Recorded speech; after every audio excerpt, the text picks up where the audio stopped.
Podcast City Network. Listener discretion is advised.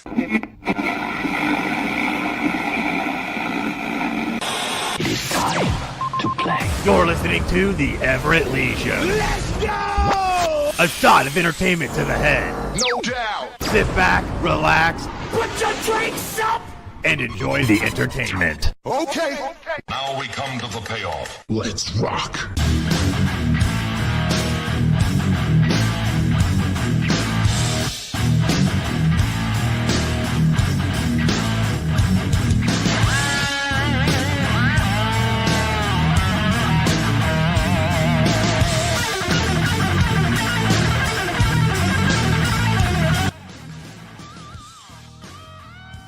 What's happening, ladies and gentlemen? Welcome to the Everett Lee Show podcast. I'm the Everett Lee. Quick shout out to everyone who follows me on Twitter. You can follow me at the Everett _Lee, Facebook.com/the Everett Lee. Click that thumbs up. And of course, Podcast City Network, the official host of the Everett Lee Show podcast. Well, ladies and gentlemen, I am back again. Back-to-back podcast. Twice in a row. Last night, I hope everyone enjoyed my guest I had on last night with David C. Russell of Deathmatch Russell podcast. I hope everyone enjoyed that. Really great podcast. And tonight, I deliver another great podcast here on Podcast City Network Twitch channel, twitch.tv/Podcast City Network. Tonight, my guest, you may have seen him in Kentucky's Own Wrestling. He is Cousin Frank. I want to welcome Cousin Frank to the podcast. How you doing, Frank? Yeah! Man, I'm happy to be on here. I tell you what, man, you got one good podcast going on. Yeah! Hell yeah. That's awesome, man. It's awesome. I'm happy to have you, man. You sound really excited to be on tonight, man. Man, I tell you, I am. I this is sweeter than sweet tea, I tell you. Woo! Man. Love it, man. Love it. Got some questions I want to ask you here tonight on the podcast. Where did you grow up at? I know you're up in Kentucky, though, but did you grow up in Kentucky? Well, yeah. I grew up right here in the hills of the sweet Appalachians up here in Winsburg, Kentucky. Been here all my life, and man, I love it up here. I tell you, good country folk. I'll tell you. Nice. I like it. Now, at what age did you get into watching wrestling? At what age? Ooh-wee, man. I was young, man. I was in my diapers when my dad was watching wrestling. I remember a few times watching Hogan and Andre fight. Man, I remember that. But I remember my first ever time watching wrestling. I was 5 years old, sitting there on the floor, and it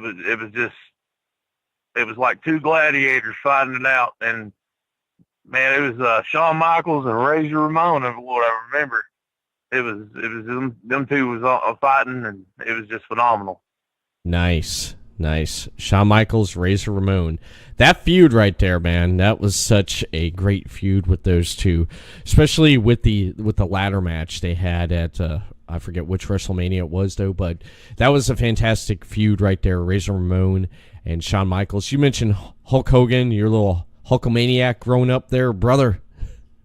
Oh, yeah, brother. But I got to give a big shout out, the Macho Man. That was another one. He was just, cream of the crop, brother. It was just awesome. Woo!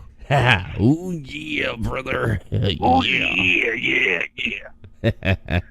I love it, man. Macho Man Randy Savage. The fantastic talent, and he left too soon, man. He left too soon, and that really hit me hard when he passed away. Now, growing up watching wrestling, did you get into watching the Monday Night Wars, the Attitude Era WWF and the WCW Nitro? Yeah, I remember those days. My dad was big on WCW. I was big on WWF at the time, which is WWE now. But man, we flipped back and forth, and finally I realized, hey, if I just stay up an hour later, I can actually watch a WCW. So, yeah, I was big on that stuff, but I was WWE all the way. Nice. Yeah, that was a fantastic time to be a wrestling fan, just right there, just to be a wrestling fan, and especially what WWE did and what they do with during the Attitude Era. I mean, Stone Cold Steve Austin, The Rock, Triple H, the Nation, DX. I mean, that was great. I mean, you couldn't go wrong at that time there, at that time. Now, being a fan of wrestling growing up and watching wrestling, when did you decide, you said, I want to do this. I want to get in the ring. I want to be a wrestler. What made you do that? Wow.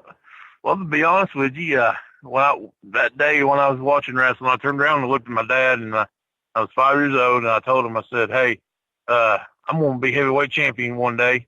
But when I actually decided, hey, I want to be in the ring, I'm going to guess I was in college, and I went to a show, and I was like, you know what? It's time for a dream to be fulfilled. You know, reach for those stars and everything else. And, you know, I knew it was going to be like trying to catch a greased pig, but I worked my butt off, and you know, and here I am today. Just not regretted one moment of it. Childhood dream come true. Nice. Now, whereabouts did you go to get trained at? Woo. The main place where I trained was at Pro Wrestling Freedom, PWF. They used to run up in Corbin, Kentucky. That's the main place I trained. I had some other guys show me some stuff, but my main training was done there. And you know, that's where I learned everything, everything that ring psychology and everything else. It was just, that's where I learned everything, how to get whooped and how to give a whooping. Nice. Now, how was it when you took your first bump, man, in the ring? When you took that first bump, how was that for you? Well, you ever been paddled in school? Yes, I elementary school. Yeah, my principal had the paddled. Yeah, good. It was worse than that. No, it was a wake up call. But you know, I played football and other sports when I was growing up, and wrestling's a whole lot rougher, you know, than those. But that first bump, I'll never forget, because I about knocked myself out. You know, damn. First bump, I knocked the wind out of myself and everything. But I got right back up and did 50 more. So nice. I was just excited. I would say, man, I definitely would be excited too if I got in the ring and I actually got to do that and to pursue it. I would definitely be excited. Now, what was your first match and what was your first promotion you've worked for? Well, I wrestled a lot in Tennessee. I'm trying to remember back. My first match I actually remember was done in it was Gym City Wrestling. They're no longer together. Uh-huh. But I was wrestled in a tag match, and it was an eye-awakening experience, because it was a whole different world, and it was just we fed off the crowd and got kicked in the face a lot, and it was just, that was the first experience that I remember. Wow. I would say, man. I would say, man. I mean, just your first experience there and stuff. Now, afterwards, where else did you go, and who did you wrestle with in the territories that you wrestled in?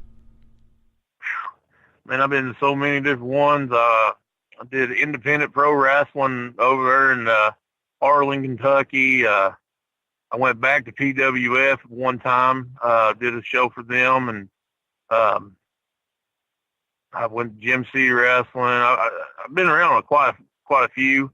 And Gym City Wrestling, I had a feud going on with my former tag team partner down there, and he stole the belt from my belt chance from me, and feuded with him for a little while. And then over in IPW,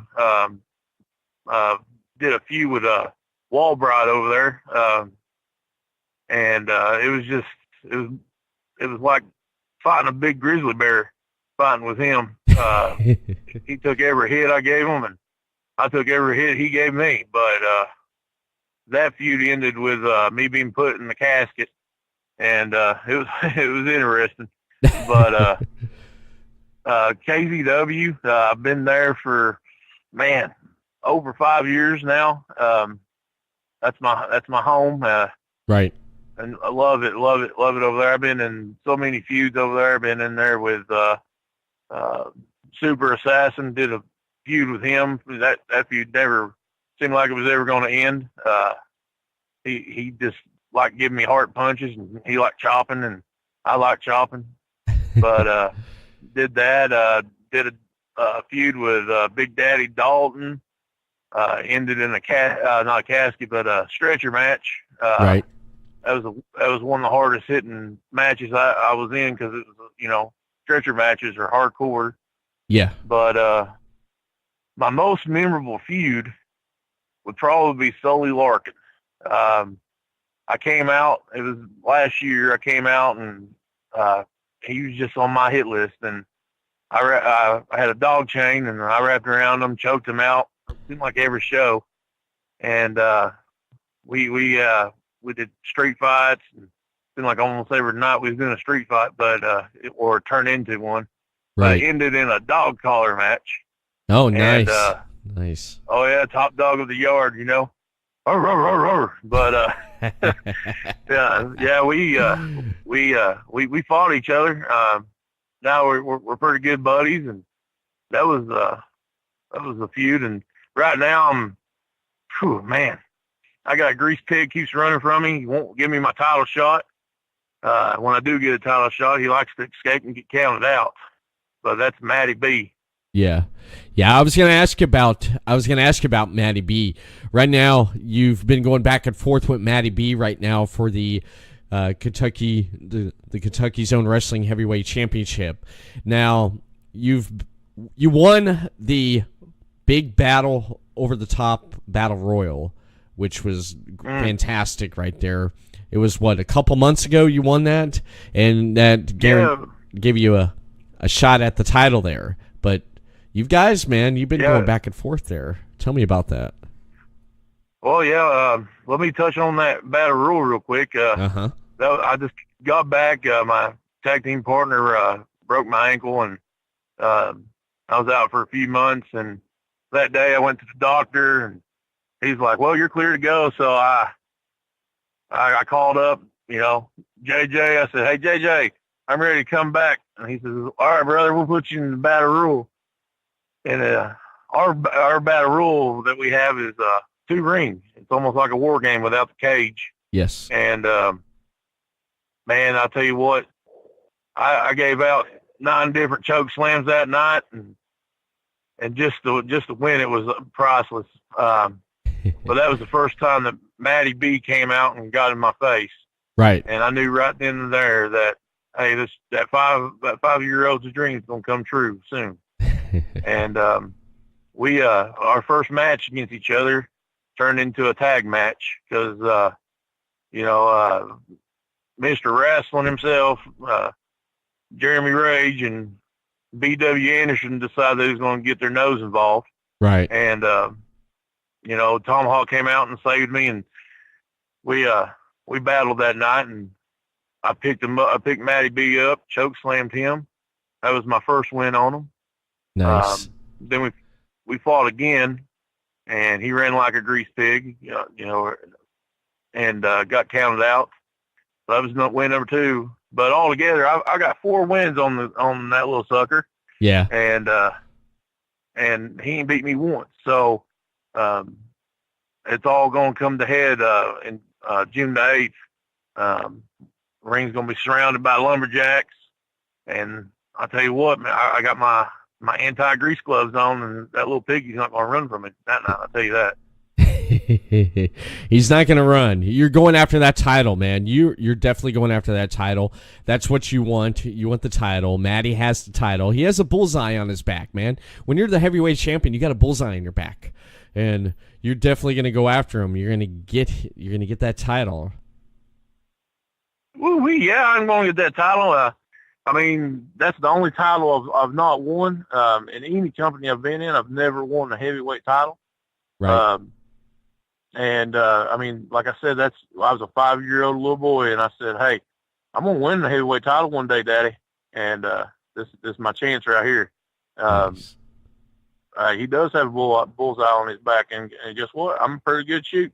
So, I mean, if he's ready for a war, he's getting a war, because like I told him last show, I said, you bring your boys, I bring my boys. I'll let my colors fly, you let your colors fly. It's wartime. It's going to be interesting, man. It's definitely going to be interesting. Deathmatch Russell podcast tuning in. David C. Russell, he says you're ready for it. He says you're definitely ready for it. And he had a question about your look that you have. Are you inspired by Hillbilly Jim with your look? Well, be honest with you, there's a story behind my look. I'm a big fan of Hillbilly Jim and the Godwins. I loved them growing up. But what happened was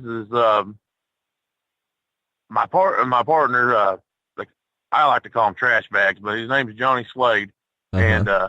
And him and the little girls that run around with him came in one night. I was taking a shower after the show, and they stole my gear. And it so happened JJ was in the locker room and had a pair of overalls on. He says, "This is all I got." I was like, "Well, I guess that'll work." So I put it on, and Johnny Slade just kept running his mouth and calling me a stupid hillbilly and stuff like that. And I said, "You know what, boy? All right." So next match, I wore them overalls, and just to be honest with you, they felt pretty comfortable. And I'm not ashamed where I came from or nothing like that, so I started wearing them. Right. But Hillbilly Jim, he has big inspiration on me. Man, he was a phenomenal wrestler back in the day. He's a great guy. He's from Kentucky also. Mm-hmm. So, I mean, people could say what they want. I'm me and he's him, but I know why he wrestled in overalls, because they're awful baggy and they're awful roomy. I enjoy every minute I get in them. That's great. That's definitely great. I would say, because when I was a kid, I wore overalls a few times, and yeah, they get pretty roomy down there, man. You can move around, which is great, and well, that's why probably Hillbilly Jim wore them, and that's why you wear them. That's awesome. Oh yeah, they're comfortable. I'll tell you what. Nothing like a pair of overalls, Plus they're working clothes, and that's what I am. I'm a working man. That's awesome. That's awesome. Now tell me about the cowbell. Well, how did you come up with that right there? I'm interested in that right there. Well, cowbell. Well, I used to raise cows. I love cows. I like milk. I like cheese. I like all that stuff. I definitely like steak and hamburger. But no, the cowbell is just I like to make loud noises. And I remember back in the day going the high school football games. That was one thing you used to do, is ring that cowbell to get everybody pumped up. And I was like, you know what? I got a cowbell at the house I used to use on the cows. I'm going to put my big old chain on there, and I'm going to pump the crowd up every time I go out there. And that's, oh man, I tell you, that's just what I do. I like to pump the crowd up. When they hear that cowbell, they know they're ready to watch a fight. Heck yeah. I've seen you in action on Kentucky Zone Wrestling right there, and cutting promos on the Kentucky Zone Wrestling Facebook page there. And a lot of people are taking notice of you, that Especially, I know Matty B is. I've had Matty B on the podcast before a few months ago, and it was great talking with him and everything and stuff. And I got a lot of reaction from him on the chat right here, and I know that he knows that you're coming for him. You're coming for that title, and I'm sure everyone is behind you to take the title from him. And I definitely can't wait. Definitely can't wait for that right there, because I got the poster of the event right here. Right there. Matty B versus Cousin Frank lumberjack match for the heavyweight title. Nowhere to run, nowhere to hide on Saturday, June 8th. The old Shopville Gym over on 144 Shopville Road, Somerset, Kentucky. Doors open up at 7 p.m. Bell time 7:30. Ringside seats are only $10. Bleachers $8. Children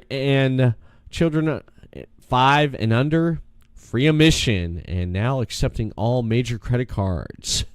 So if you're in the area, please come down and check out a lumberjack match with Matty B, Kentucky's own wrestling's heavyweight champion, going up against Cousin Frank.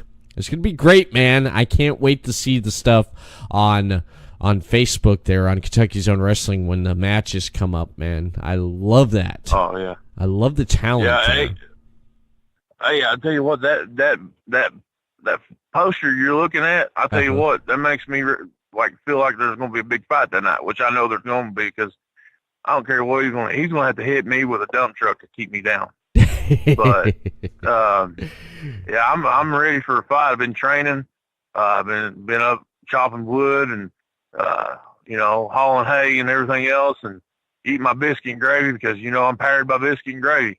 But I'm ready for him, and he better be ready for me, because like I said, he's going to hit me with a dump truck to keep me down.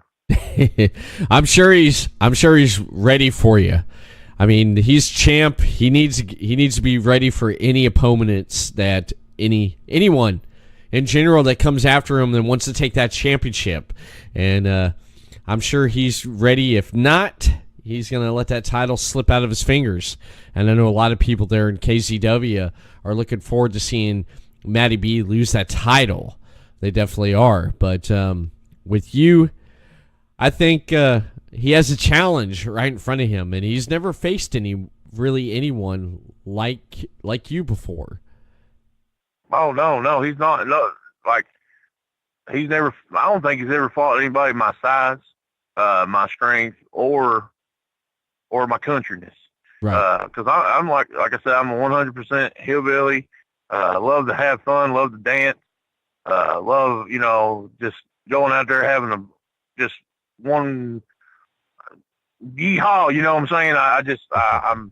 I'm totally different kind of competitor than what Matty B's used to. Because I mean, if it comes down to it, I can play mind games too. And if it comes down to it, I can slug with the best. I was raised in the country. We had to fight for our cornbread and stuff down over here. Yep. That's one thing you don't do. You don't mess with a country boy, because they'll come at you, man. You back them in the corner, they will come out swinging. That's right. Country boy can survive. Yep. Country boy can survive. I was actually listening today at work. I was listening to some Hank Williams Jr., man. I love that. Oh, I love that. What type of music, what type of country you listen to? Are you a fan of country music? I hate to ask this, but that's what I listen to. I love my country music. I love the stuff back in the 80s and early 90s. Mm-hmm. I also like to listen to some old classic rock. I like that stuff, AC/DC, Metallica, stuff like that. But yes, man, when I hear that Hank Williams Jr. or Willie Nelson or Johnny Cash, or, things like that, man, I start getting my feet start tingling. I just want to dance. I love it. That's awesome. That's awesome. And those viewing the live stream right now, of course, I love classic rock, because, I mean, look what I'm sporting right now. I'm sporting my Led Zeppelin shirt right now. I just, check this out, Frank. I ended up getting a turntable finally, and I was going through trying to find my one vinyl I had, and I found it. I have Jimi Hendrix Greatest Hits on vinyl, and I didn't realize that with that album sitting there was another album that my brother gave me a couple years ago, which was the Eagles' Hotel California. So I got that on vinyl. I'm like, hell yeah. But I picked up the other day, I picked up 2 good vinyls. I picked up Three Dog Night and Jethro Tull. I happened to come across. Yeah. You hear the Jag brother, I tell you what. I did. You know what? I like listening to those old vinyls. To me, I like them better than I do the CDs. I do too. You know, I just don't. It's more pure music. You know what I'm saying? Mm-hmm. It is. And vinyls are coming back in a big way if you really look at it, because a lot of people are hitting up shops and stuff and everything. Like, we have a record shop here, Atlantic Sound Records, and they have, you could spend all day in there just browsing through the vinyl collections and just coming across something. And I recently bought a little turntable, a Crosby turntable, that has a cassette deck on the side. And also, it does play CDs, but you can also play your vinyl records and record them onto a CD. It has that built into it. Oh. And AM, FM. You one lucky guy, I tell you. I am, man. I am. I was lucky to come across that, and I snatched it up as soon as I got it. But I found Three Dog Night and Jethro Tull, and I've not played it yet though, but I was sitting there the other day playing Jimi Hendrix, and my 2-year-old daughter, jumped up right next to me there, and she's looking at the turntable watching a record spin. We're sitting there eating breakfast Sunday morning, just jamming out Jimi Hendrix, man, jamming out to All Along the Watchtower and Purple Haze. It was great. Oh wow, it was great. But I was listening to Hank Williams Jr. today, man. I threw in a CD at work. I was like, I need some country music, so I threw it in there. I get the itch for it every once in a while, and I put in Hank Williams Jr. He was my father's favorite. God rest his soul. But I lived up in Tennessee for 11 years, so I'm pretty much familiar with the country and everything, and it's great. Oh, well, yeah, I mean, I don't care where you are at in the United States. There's a little country in there, a little bit of everybody. I tell you, I mean, you just can't go wrong with it. You know, you think country people, you know, we're proud Americans and everything else. I mean, hardworking people, and it's just that music. You know, I mean, yeah, it talks about, you know, people make jokes, and, you know, dog got ran over, mom got put in jail and everything else. Yeah, that might be true. But, hey, you get a country boy going, we know how to party. Oh, yeah, definitely. I've partied with pretty much the best with when I lived up in Tennessee. We threw bonfires. We got shit-faced drunk and just had a good time. I mean, we had a pretty good time. We got down, played horseshoes. I love playing horseshoes, man. Every time I go up to Tennessee and visit my best friend, I love playing horseshoes. I just love playing that game, man. Sitting there drinking a cold one. Nothing in the middle of the day with it hot. Got your shirt off. Sitting there drinking a Miller Lite and throwing some horseshoes. It don't get any better than that, man. You got a bonfire. Oh, you can't. It's great. It is great. Oh, no. It's definitely great. I tell you, there's one thing better than horseshoes. What's that? And that's having a big bonfire, camping out next to the lake, fishing. Yes. With a bunch of good old people. I'm telling you. Family gets together a lot on the lake, and that's what we do, big old bonfire, and, you know, roasting some hot dogs, and, you know, just having a good old time. And that's what defines country people is we're just a lot of people just want to have fun. Yeah, definitely. We're going to take a break. We want to give a shout out to the sponsors of Podcast City Network. The following support and sponsor Podcast City Network. City Limits Tap Room, sports bar in DeLand, Florida, has brew on tap, Serve food, the grilled cheese is excellent. For upcoming events, check out City Limits Taproom on Facebook.com/City Limits Taproom. Morph Tee, a comfortable and lightweight 100% polyester t-shirt with illustrated morph characters that, when worn, will make the illustrations seem to come to life. For more of Tony Rodriguez's work, you can see his full line of apparel at teespring.com. Sports Sanity Customs have worked with organizations from custom embroidering polo shirts to jerseys for your kids' baseball team. They do it all. Armed with state-of-the-art equipment and an in-house design team, they are equipped to take on your next project. Visit their website to learn more, sportsanitycustoms.com.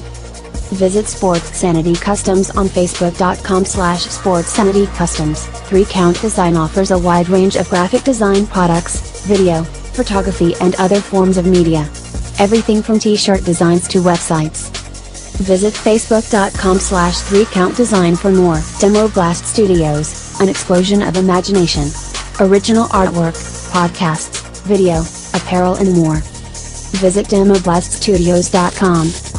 Visit Demoblast Studios on Facebook.com/Demoblast Studios, the best family entertainment pro wrestling show in the state of Kentucky. Kentucky's Own Wrestling brings quality family vintage wrestling to a town near you. Kentucky's Own Wrestling offers a ladies division in wrestling and a training school. Kentucky's Own Wrestling is the current longest running Southern promotion. Visit Facebook.com/Somerset Kentucky's Own Wrestling. All supporters and sponsors are brought to you by Podcast City Network.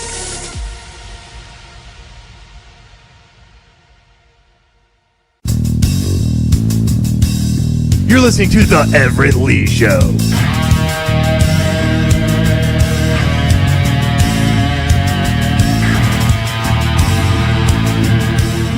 What do you think, and what are your thoughts about the current product of WWE right now? Whew. I think, to be honest with you, I think they're suffering just a little bit. Right. They got a lot of great talent, and it's the same people getting the push. All these young guys not getting pushed. For instance, hate me or not, Money in the Bank, really, that kind of made me a little upset. You had Ricochet on there, you had Ali and Finn Balor, you had all these, younger guys on there, but, talking about Mufasa, Andreas, and them, I think they need to give somebody else a title shot, like Kofi. Kofi, he earned it. 11 years of busting his butt, and about time, we have somebody else to be champion. Right. But, them giving it back to Brock Lesnar. I know they're making money for him not being there because people's hating him. They want to see him get beat. Yeah. But, man, you got so much great talent. Use them. Yeah. I've been in wrestling for years, and I love watching the younger guys grow up and, and achieve things, but they'll never get that if you don't give them an opportunity to. And I think that's where WWE's going wrong at. Yeah. I see where you're coming from, because I understand what they did at Money in the Bank this past weekend. I know that they were trying to do shock value, and at the same time, I feel that the guys that were out there busting their rears in that match, that last ladder match. And then you have someone who basically got paid quite a bit of money and sat at home with the championship for almost a year, comes walking in, climbs up the ladder. He threw the ladder. I had a friend over watching that, and the way he threw the ladder against the cameraman, first thing he said was, he don't look at him. He don't care about anyone except himself. And then he threw Ali off the ladder, and Ali did bust open there. And then he climbs up the ladder and takes a briefcase. I understand shock value, and from that part, I understand that. Them trying to shock and pull something that you don't expect. Then the other part that upsets me is, like, these guys bust their butts, and he walks in, grabs a briefcase. That's it. Yeah. I get that. Don't even break a sweat. Yeah, yeah. Don't even break a sweat. I mean, they did all the work, and he just walked in there, boom, grabbed it. And that's just, I get it, and then I understand both parts of it, of what they're trying to do and stuff. Now, what do you think of, what's your thoughts on that 24/7 title? I tell you, R-Truth better be running, because if I get my chance, I'm going to get that belt. No. To me, it's a PG version of a hardcore title. Of course, we've not seen anybody use any weapons yet, so we don't know if that's a disqualification or not. Yeah, But, exactly. I mean, with R-Truth having it, it's kind of entertaining, because R-Truth, he's a phenomenal guy. I've met him one time. He was hilarious. But I like that he's got the title. He's keeping it entertaining. But I be honest with you, I don't prefer it that much. Right. I like the hardcore title where they had the 24/7 rule, because the way they introduced that, Crash was like, I'm the best hardcore champion. I can defend this title 24/7. Okay, guess what? Why don't you defend it 24/7? He's at Fun Zone, Funland, and he gets jumped by the headbangers. That was great. And then WrestleMania 18, Maven, the title changed, 5-6 times, and Christian ended up running out of the arena with it, and he threw his suitcase and everything in the trunk, and Maven comes back out and jumps him, and 1, 2, 3 jumps in the car, and he takes off hanging out the window with the belt, and takes off with Christian's suitcase in the car. You see, that's great. And then like trash cans, kendo sticks. If they add that to this, I will love this more. But I love how R-Truth has it, because it's R-Truth. He's going to be the comic relief and what he does and everything and stuff. But I really was laughing because when they introduced title that first night, I was like everybody else in the crowd, But then when R-Truth got it, he said, I won the European title. I said, oh, God, we know where this is going. Oh, yeah. Yeah, and the way I didn't like how they gave the title out. Yeah. You know, they laid it in the middle of the ring, and first one got it. Yeah. I mean, but, hey, the little small guy, what's his name? He used to be Rockstar Spud. Drake Maverick. Yeah. Yeah. Yeah, Drake Maverick. Does he not remind you of that little rhino that runs on after the herd on Jumanji? Yeah. He does. That cracks me up right there. He does. I'm looking now. They said this title's going to be defended on Raw, SmackDown, 205 Live, NXT UK. Now I'm just waiting to be watching NXT, and all of a sudden here comes R-Truth running through there with the title, and then the NXT guys getting a hold of it, and then he goes over to 205 Live, and then he's hiding there, and then he just, that's what I'm expecting, and hopefully they'll deliver on it, and they won't drop it like they did talking about the women's tag titles, saying they're going to be defended on both SmackDown, Raw, and on NXT, and then they never did defend them on the NXT. They showed up with them. I just hope it doesn't fall short. Oh yeah, even now with the women's tag team, when was the last time they fought? I just see them going out there running their mouths every week. I mean, exactly. I mean, good personalities, great ladies, but come on, fight. You're champion. You're fighting champion. Exactly. Yeah. You're fighting champion. Defend that title, man. Defend that title. Now, one thing that's coming out this weekend is the AEW Double or Nothing. AEW. They've made a lot of noise here in the last few months. What are your thoughts on AEW, this new promotion making waves? Well, I know a lot of people saying this, next WCW, but to me, man, I kind of like it. Of course, the first first few shows are not going to be on live TV. That's what's going to make them or not. You know how they do in October. But man, I love the talent on there. I love the Rhodes brothers being. You know, that's a good main event. That's going to be a good one. My biggest wrestle. I'm a big fan of Chris Jericho. I've read all his books, watched all his matches, and still love watching his matches. But him and Omega, man, what they did over there in New Japan was phenomenal. I can't wait to see what they do over here in the States. Yeah. And their women division, wow, they got a stacked card on their women division too.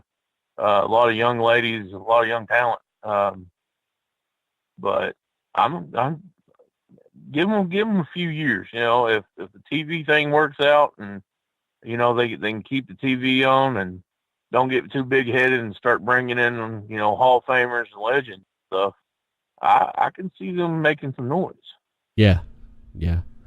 I could see that too. I could see them actually doing something like that and bringing in some more talent and letting that talent shine there. And this weekend, the Double or Nothing pay-per-view, I'm definitely going to be watching it. And I know millions of people are going to definitely be watching it and seeing what this product is going to do. Because this right here, this weekend, everyone that's going to be watching AEW, it's going to basically set the ground on what this promotion is going to be. And they have a stack roster, like you said. And I'm excited to see where they go and what they do. And especially this fall with AEW being on TNT, because it's been almost 20 years since they've had wrestling on TNT. You know, WCW. Yeah, I think the last time was what, 2000? Yeah, 2000. I mean, but yeah, unfortunately, I don't get to watch it. KZW's got a show this weekend up at Somerset Miniature Golf Course, but I'm gonna keep my eye out, keep my phone close by, and I'm gonna watch Facebook real close and see what's going on, because people post things, and that's how I keep up when I can't watch. Yeah. But I'm excited, and I think it's about time for WWE to have an eye-awakening experience. Maybe bring back the Attitude Era. Mm-hmm. And yeah, I think AEW can do that. Wake WWE up. They probably can. They've already put a lot of things on notice there. And here's a thought. I'm going to get your thought on this. What would be your thought on Jon Moxley showing up at AEW? Well, to be honest with you, I would love it if they give him, let him run. Don't be like WWE and water down Jon Moxley and make Dean Ambrose. I've done a show. I actually shared a locker room when he was Jon Moxley, and it was just, watching him was phenomenal. I mean, CZW, they bloodbath up there, and if AEW lets him go and actually let him, do him, right. I believe there can turn some heads. Yeah, they probably could. They probably could, because it's hinted off that he's heading there, but you don't know. But a lot of people say he is, and I'd be excited to see him head to that company right there. I definitely would be. But I've had conversations about this with a lot of people, and let him be Jon Moxley, not Dean Ambrose from WWE, and that would be great. That would definitely be great if that happens, man. It definitely would be. Now, remember the trailer that came out with him, the promo video of him in prison breaking out? Yeah, I remember that. That's what fans want. right there. It is. It's what they want, and then what they want, and they're going to deliver, and they're going to give people what they definitely want. I noticed on your Facebook that are you a fan of comic books, Marvel, DC? Oh yeah, You are. I'm a big Marvel fan. Love my Marvel. Now DC, I'm only a fan of the Joker. To me, he's the greatest villain of all time. But it comes to Marvel. I can't get enough of it. I'm a big Deadpool fan, big Hulk fan. Just love it. I seen the picture that you have up on your Facebook there where you did cosplay the Hulk. I thought that was fantastic, man. I thought it was awesome seeing that right there. And Deadpool, god dang, Deadpool is freaking great.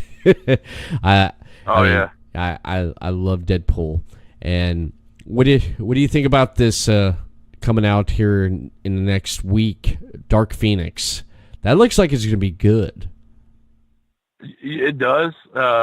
I've watched a few trailers of it, and I'm liking that they're still using the younger mutants. Yeah, the First Class. I like that. Yeah, I love that. And the girl is playing Jean. She was on that Game of Thrones. Yeah. But I don't think they could have picked anybody better to play her. Nah. To be honest with you. Yeah. Yeah, they definitely couldn't pick anybody. I know X-Men Apocalypse got some bad reviews and bad stuff and everything though, but I thought, damn, her name just like left my head right there. At tip of my tongue. I just had her name, Sophia. I think that, yeah, she playing Sansa Stark from Game of Thrones. Yeah, she did great as Jean Grey, and this movie's basically just gonna be about her. And this is the Phoenix that everyone was been wanting to see. That's basically from the comic, not that Last Stand stuff that they just destroyed. Oh yeah, they destroyed it. Yeah, they destroyed that. They definitely did. But the Last Stand don't exist anymore because after Days of Future Past, that fixed that. Yeah, true. Yeah. Days of Future Past fixed the Last Stand, so that's gone. That's definitely gone. But this is going to be great because they're using the comic book, and this one, because I think X-Men Apocalypse was set in the 80s. This one's going to be set in the 90s. Where in the 90s, if I'm wrong, don't hate me, but I believe that's where they did the Dark Phoenix saga. Was the 90s or was it the 80s? If anyone's viewing, they would correct me on that. I'm thinking it was early 90s. Early 90s. I'm thinking it was the early 90s. Don't like you said, don't shoot us. Yeah, don't. But, it's been forever since I've really looked at any of the X-Men comics since the 90s there. Now, after that the new Spider-Man comes out. Yeah, Far From Home. Yeah, and I've been excited, since I saw the first trailer, and I'm excited about that. I think, Marvel's got two good movies fixing to come out, and, I'm still waiting for DC to make some kind of noise. Yeah, they definitely are. Marvel plans, what I love about Marvel, the MCU, is they plan stuff out years in advance. They look at things and say, okay, at this time we're coming out with this. This time we're coming out with this. That time we're coming out with that. DC, I mean, they've thrown some pretty good stuff together, but it's just the planning. That's why Marvel's so successful. They plan stuff ahead. They plan, execute, move on. Plan, execute, move on. That's why in the last 10 years, Marvel did fantastic with their story arc and everything. And I know I'm sure you've seen the Endgame, didn't you? Oh yeah. I've watched it. I'm gonna say at least 7 times now. Wow, man, no way. 7 times? Yeah, 7 times. I still tear up when, when, I ain't going to spoil it for nobody. What happens at the end of it, I still tear up. Yeah. Like somebody stole the last piece of bacon and breakfast. It tears me up. It is. It's a tearjerker. It's a tearjerker. My favorite 2 lines out of that movie was Avengers Assemble and I am Iron Man. Those are my 2 favorite lines, and I love you 3000. I love that. Oh, and Scarlet Witch. I'm telling you, when she looks at him, when Thanos is, doing his thing, and she looks at him and says, "Oh, you will know who I am." Yeah, that was great. He's like, well, he because he didn't know it was that version of Thanos that didn't know, and she's beating him down, doing everything, and it's like he's like, "You, who are you?" It's like, you'll know who I am. Yeah, I like that. I mean, that movie had a lot of good lines in it, and it's sad to see those. So some of them characters, not going to be doing the movies anymore. But it's one thing. Marvel keeps the same characters. If you look at DC, how many Batmans have we had? We've had quite a bit. There was, if you're looking at movie wise, Michael Keaton, Val Kilmer, George Clooney, Christian Bale. That's 4 right there. Ben Affleck. Ben Affleck, 5. Thank you. And then we're getting Robert Patterson. Am I saying his name right? Yeah, Robert Patterson from Twilight. I'm gonna tell you right now, DC, if you're listening, my Batman doesn't glitter when the sunlight hits him. Okay. So. Oh man, I about choked on my drink when you said that. Twinkle, twinkle. Yeah, the only, but I was talking to one of my good buddies, and we said the only way Robert Patterson and I see working is if they do a Batman Beyond and have, the first Batman as the old man Wayne, and have Robert Patterson as, the new Batman. Right. That's you bring up a good point. You bring up a really good point. Okay, why have they not made a Batman Beyond movie? Tell me why they need to. They need to make a Batman Beyond movie, and they have not done that. They have not done that. Yeah, and have the Joker with the straight jacket with the funky hair and everything. Man, I love that Joker. He was a good Joker. Yeah, but I mean, you had all the original villains in Batman Beyond, but you had that new, fresh look on Batman. Yeah, you definitely did. And why not? Why not do a Batman Beyond movie? Because that would be great. Yeah, because I would definitely watch it. I love Batman Beyond. I thought it was a really great TV show there. I did, especially the cartoon movie Return to Joker. That was fantastic how they did that story, bringing the Joker back, because no one expected that. No one expected that. No one did, man. No one did. And it's So DC, if you hear that, we're calling you out. We want to see it. Yeah, we are, DC. We want to see it, and I know a lot of people want to see it too. A lot of fans would like to see a Batman Beyond movie. They definitely would. Now, anything you want to say to Matty B before we end this podcast tonight? All righty. Matty B, I want you to listen here, son. All right, for weeks and weeks out, you ran from me like a grease pig. All right? You've been like a hen in a chicken coop with a raccoon trying to get in. All right? I'm going to be all over you like biscuit and gravy. I'm going to smother you all up. I'm going to fry you like taters. But I'm going to tell you right now, I'm a hard-working man. I represent the hard-working men and women of the KZW universe and the wrestling universe, and I'm going to beat you. Because like I said, you're going to have to hit me with a dump truck, son, because I'm chasing that dream, and I'm going to get that dream. And I'm going to tell you right now, you can have a bulletproof vest on you, whatever. You got that hit mark on you, and I'm coming for you. So, Matty B, when that bell rings and you hear, yeah, it's going to be some country loving and some country good time. And I'm going to take you to Woodshed, boy. Matty B, just be ready, because I'm coming. Nice. And that happens on Saturday, June 8th. Nowhere to run, nowhere to hide. Lumberjack match. Matty B defending his KZW Heavyweight Championship against Cousin Frank in a lumberjack match at the Old Shopville Gym on 144 Shopville Road, Somerset, Kentucky. Doors open at 7 p.m. Bell time 7:30. Ringside seats $10. Bleacher $8, and children 5 and under get in free admission. Now accepting all major credit cards.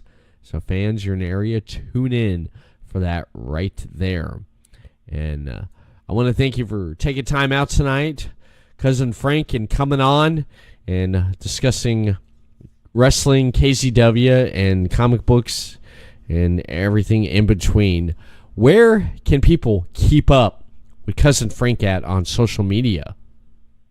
Oh, right now, I'll tell you right now, I got Facebook as Big Frank Vanover. You can follow me on there. I'm working on getting a Twitter account and all this other stuff. I'm not real high-tech prone, but you can follow me on Facebook.